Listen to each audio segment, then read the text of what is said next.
beaucoup. J'invite maintenant une autre candidate, une parent d'élève engagée qui se bat pour la défense de l'école publique, un combat essentiel pour l'avenir de vos enfants. Merci d'accueillir Soraya Yayaoui.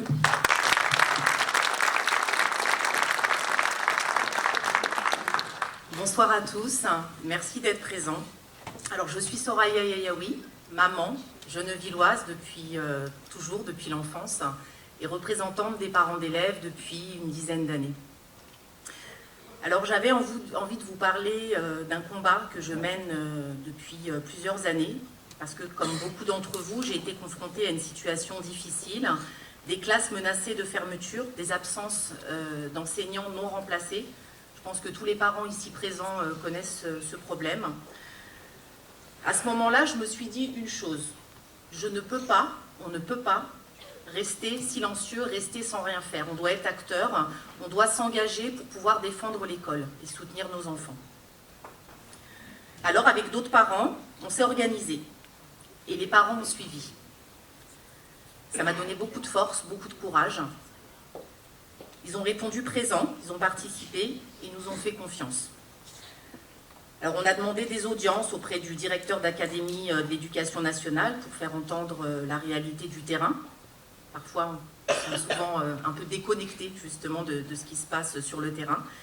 On a organisé des écoles mortes, des sit-ins devant l'inspection de l'éducation nationale. On a participé à des marches que nous avons nous-mêmes organisées et on a mobilisé largement. C'est les Gennevillois qui se sont déplacés, qui ont toujours répondu présents. Des parents très investis et très soucieux de l'avenir de leurs enfants. Alors de ces mobilisations, des rencontres avec d'autres parents et avec les enseignants de la ville de Gennevilliers, est né un collectif qu'on a nommé le collectif parents-enseignants de la ville de Gennevilliers. Un collectif utile et concret.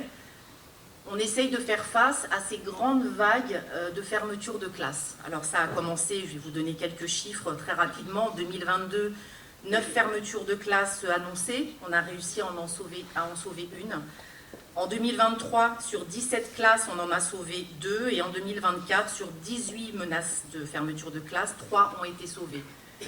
Alors ça peut paraître peu, mais c'est énorme de se battre contre cette institution qui est l'éducation nationale pour le bien de nos enfants.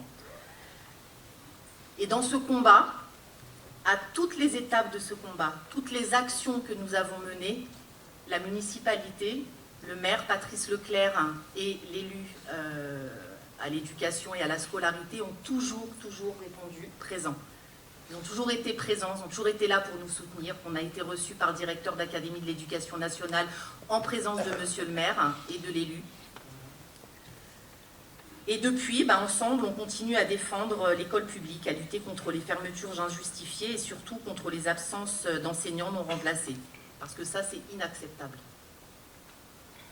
Alors, je tiens à souligner que toutes ces actions ont été menées de manière responsable et collective.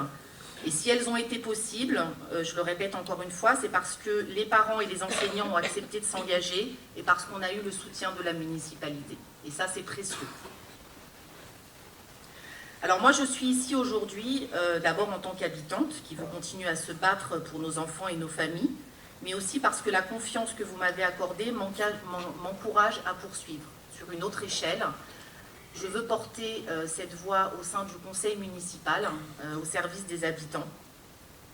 Alors je ne suis pas là pour parler d'un sujet isolé, mais pour partager en fait une manière de faire, une manière d'écouter, d'agir, de mobiliser les habitants et d'être ensemble.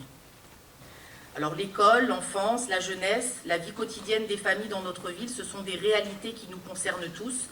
Et je veux donc encore une fois porter cette voix auprès du conseil municipal, une voix qui est issue tout simplement du terrain, une voix qui vous ressemble et qui connaît vos réalités, qui agit avec respect et en lien avec tous. Et je suis convaincue qu'ensemble, avec cette équipe municipale, avec l'Union des Gennevillois, nous pourrons continuer à protéger et améliorer le quotidien de nos enfants.